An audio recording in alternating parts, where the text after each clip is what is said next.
Welcome back to another episode of Kitchen Time with Stacy. I am currently squishing out some dough to make some sourdough raviolis. So Stacy got a new kitchen gadget for Mother's Day. It's this little guy. It's a KitchenAid attachment. And this is for making ravioli, and I think it'll do spaghetti as well. So with this really cool kitchen gadget here, it can flatten this dough ball out like so. Just kind of runs through a smusher. Like that. And so this is the first stage, and each time you do it, you get progressively smaller and smaller and smaller. Just going back through. That's so neat. To feed it through, I just put it on A2 and watch it. Just flattening out. Beautiful. Stacy has her dough strip made out. She's gonna lay it in. As carefully as I can. Flip it open. Put the hopper in. The cool thing and the exciting thing about this is, to me, the fact that you can do this with anything. I think that like breakfast raviolis would be really cool, personally. Stacy and Sarah had mentioned pizza rolls even. That'd be kind of cool. Am I good to go ahead and start turning? Yeah, go ahead. Okay. And start turning it. So we start turning slowly, and it fills it in. And check that out. There's some raviolis coming out of there. Alright, I gotta put more in. Yep. A little tiny bit. Alright. Yeah, I think we mentioned, but I'll say it again. This is Stacy's sourdough stuff here, so just for those of you that were wondering. I'll put a tiny bit more in. Okay. Yeah, I basically just made a sourdough pasta mix, and I was like, I wonder how it would do coming out as raviolis. Okay, ready? Yep. We'll go ahead and spin the last of it in. Just like that. And there it goes. And now, check that out. A sheet of raviolis. Now Stacy's taking the pizza cutter and just kind of cutting off the excess dough and releasing the little ravioli pockets from the rest of the dough.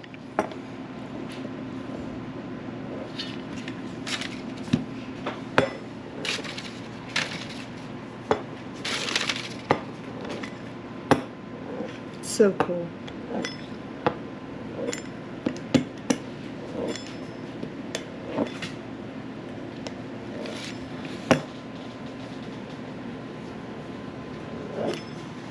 There you have it. Homemade raviolis.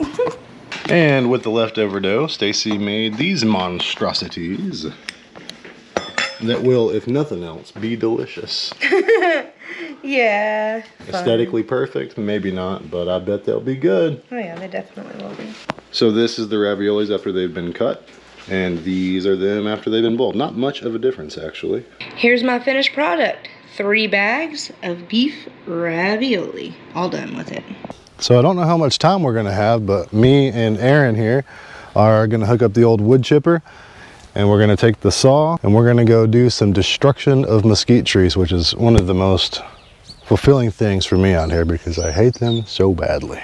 We got storms rolling in, but we're gonna see just how much we can get done.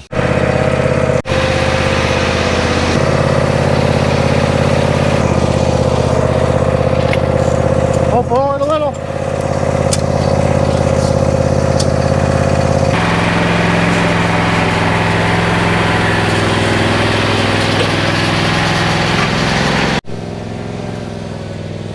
So here's what we're looking at. We got this little clump of mesquite trees right off of the little road. It's not too big. We've already kind of tackled some of it. So from there to there, it's probably about 40 feet or so. And then it stretches down the road a pretty good ways. I would really love to be able to get the whole thing knocked out. But if we can get at least half of it done today, I'll be more than happy. So the plan is to take the little saw, and it only takes a couple of whacks, especially on these smaller ones. It'll do the bigger ones, as you can see there. I did this little area myself the other day, but now I've got help, so I'm really hoping that we can really knock this out and get it done.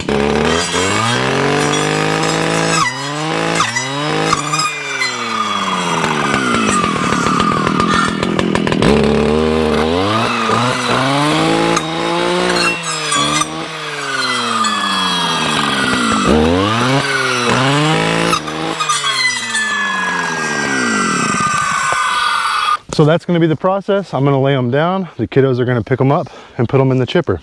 Before we get started, I want to go ahead and address some concerns that you guys had in the comments. A lot of y'all were pretty worried about the chipper being dangerous, or there was a few times that I reached in to the chipper.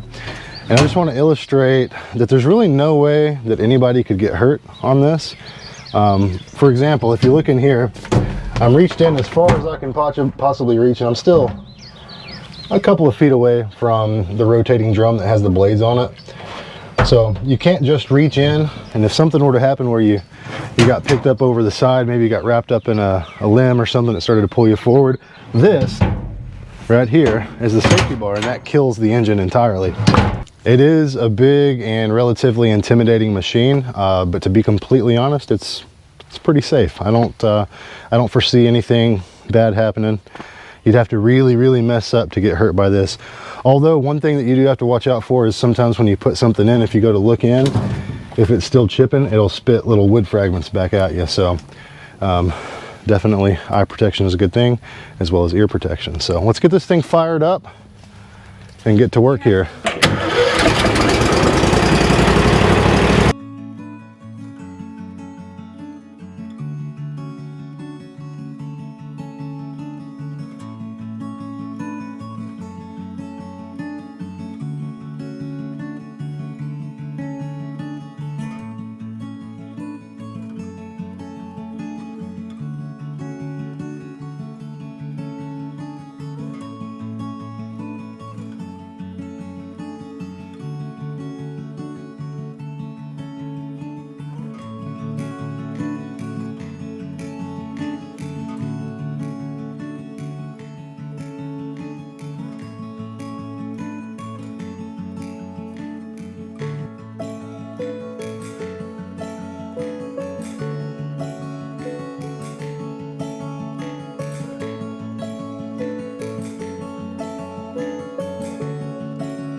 Well, I guess we didn't beat the rain, but that's okay because it feels really nice. Oh, it has cooled off significantly, and that rain falling on us feels nice. Been working at it pretty diligently. We've made some big progress. We moved the chipper closer over here to where you couldn't even walk earlier. Not bad. We're almost to the fence line. I think we're going to call it a day as soon as we get the ones chipped up that I already have cut. And there's not too many left, thankfully. Oh, Aaron's putting a big one in there. Let's see. Marla's about to walk into the crossfire. Uh-oh. This is going to be good. Oh, come on, Aaron. Come on, Aaron. Hurry. Put it in there.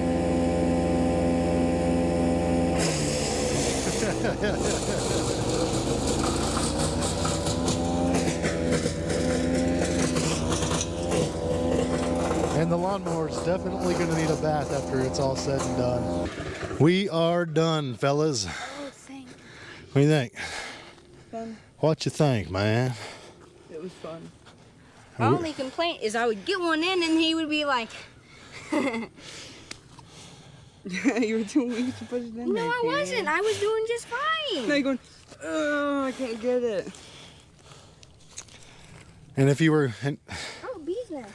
and in case you were wondering, we were soaked long before the rain ever happened. It's hot out here.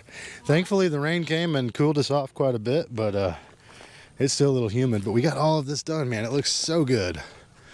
All the way to where the tractor sits, all the way back to that tree line there, and then all the way back down there. We cleared it all. You know who's been working the hardest here? This dog right here. How do you feel, Mila? You worked hard. You did a good job, Mila. Riley, We got all this done, man, and it looks great. I can't believe it. Now, how did we do all this in one day with only a shredder? just a couple of dudes, man, and some tools. We did it. Not bad. Of course. What? The ants were biting my ankle that the bees stung. Oh, really? The ants were biting your bee sting? Yeah. That doesn't feel great. Well, it is the next day, and while it is quite nice out here right now, I don't think we're going to be able to get a whole lot done outside. It's already been raining this morning, and we have some pretty nasty storms headed our way. But I wanted to come out here and check out the progress that we made yesterday. Man, oh man, does it look good. Not a huge swath of land that we cleared, but what we did clear looks pretty good. And how long do you think this took us to do? About 4 hours. Not too bad. I think we can definitely improve on that. We kind of worked out a system towards the end where it was going a lot faster, where I would cut in this area and then move over here. And while I was over here, the kids would go over there, and we just kind of bounced back and forth. And we really started to progress quickly when we started doing things that way. But yeah, it looks great. I can't wait to get the entire thing done. You know what the best part is? It did not cost us $1,200 a day to get that done. Now, granted, we could have got a whole lot more done if we did hire somebody with the proper equipment to come out and get this done, but you know what? I'm all about getting that sweat equity in and knocking this stuff out ourselves. The exercise is good for us too.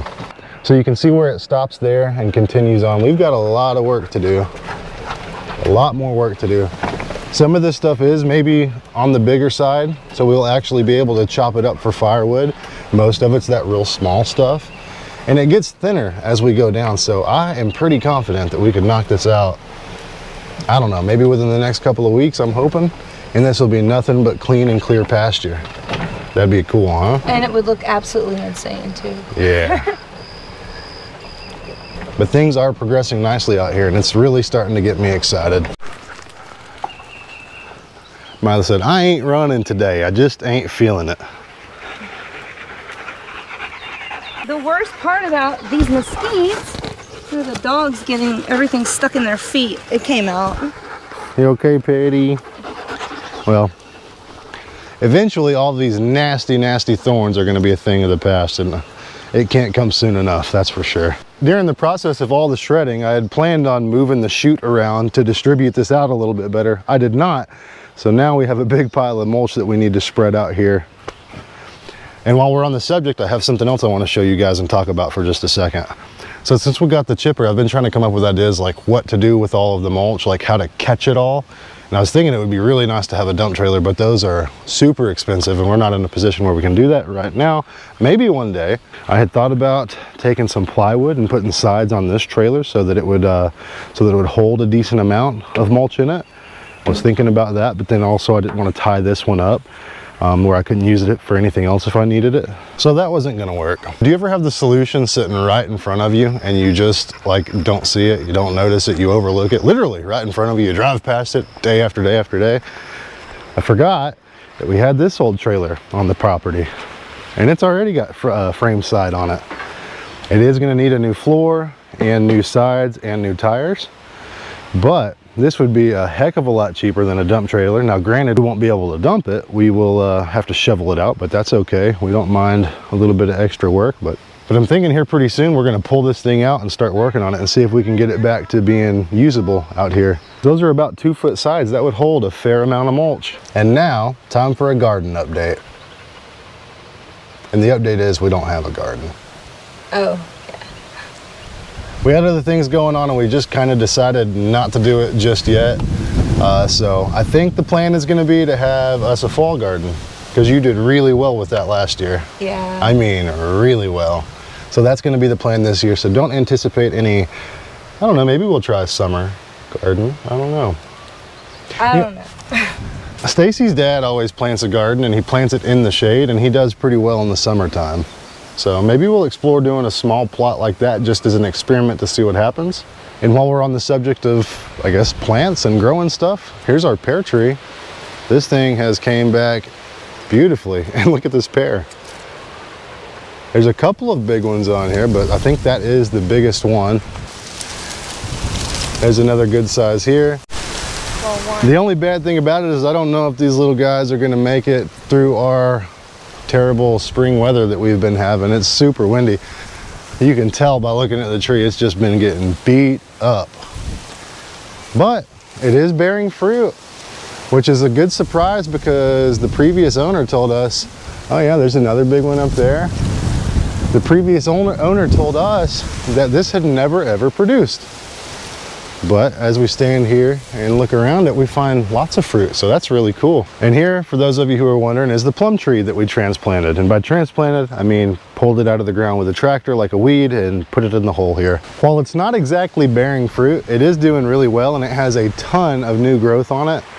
That's about 4.5 inches of new growth on the tips of that one.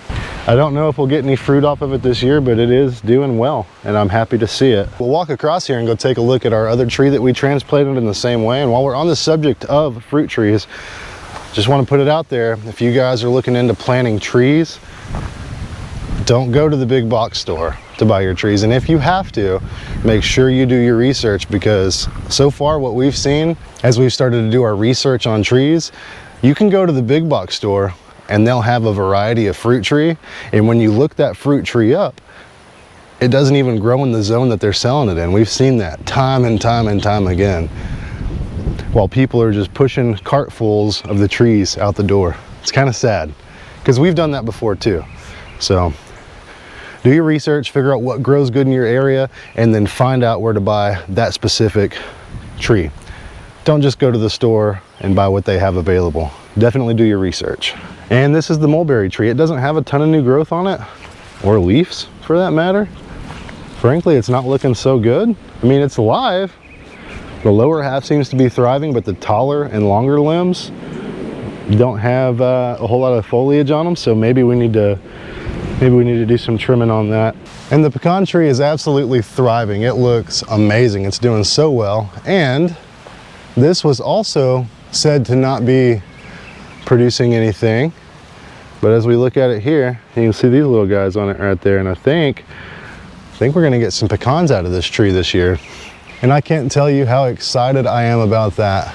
The only thing is though, we have no idea what variety that this pecan tree is. I'm hoping it's like paper shell or one of the more desirable varieties of pecan trees. I'm thankful to have it either way, but I hope it's not the native pecans. And if you've seen them, you know what I'm talking about. They're tiny and super hard to crack, and there's barely any meat inside the nuts. So that'll be something else to look forward to. I'm super excited to see what happens with that. I literally can't wait to just fill this entire area up with nothing but trees. One day. I apologize for the continuous yapping about the trees, but one more thing. If this ends up being a good variety of pear tree, one thing I'm super excited about doing is rooting some cuttings off of it and growing new trees from what we prune off of it. Really excited about that. I'm hoping it's a good variety. It looks like it's gonna be. Have no idea what it is, but it looks like it's gonna be a decent variety. So probably this fall we'll do the cuttings. This will be the last of the tree talk, I promise. We've all been guessing what this tree is, and I still don't know, but it is starting to grow these little balls on it. Maybe that'll look familiar to somebody else and they can tell us what it is exactly. Stacy had to abandon me to run back inside because she had some bread obligations, so let's go see what she's got going on in the kitchen. So Stacy, as usual, has been baking away. She's about to pull out a fresh loaf right now. My goodness. Pull one out and Throw another in? yeah, All right. throw another one in. Stacy's been baking like crazy. She loves to do it. She's been giving this stuff away, actually. She gave a ton of bread away just yesterday, and she still has a lot up here. Oh, buddy, look at that beauty. Tell us what this is. This is jalapeno cheese sourdough bread. Oh, okay. Yep, I wasn't sure how it was going to turn out because it was kind of squishy when I put it in. I bet it's delicious. The jalapeno cheese bread is my favorite. The sourdough is really good, but my favorite are these guys right here. Unfortunately, I've had a little bit of a, what we'll call a health event, and I can't eat any of this stuff. Maybe we'll get into that a little bit more in the next video, but for now, I think we need to get Stacy a baking stand set up so she can get all of these beautiful, beautiful, lovely temptations away from me. I'm going to eat that one. The whole thing? Yeah. Oh, I wish I could help you. I'm going to eat that one. Probably going to eat the rest of my banana bread too. I don't know exactly how we would do it, but Stacy and I were just talking, and it would be pretty cool maybe if one day we could do some sort of a giveaway and then like super fast ship some bread out to some of you guys, maybe? We'd have to figure it out so it doesn't go stale. I think we could do it. The big thing. I think we could do it. Yeah. I just feel terrible about always showing it on camera and making people's mouth water, but they don't know how good it truly is. So maybe we'll do something like that in the future. As for now, that does it for this one. Hope you enjoyed it, and we'll be back with another one pretty soon.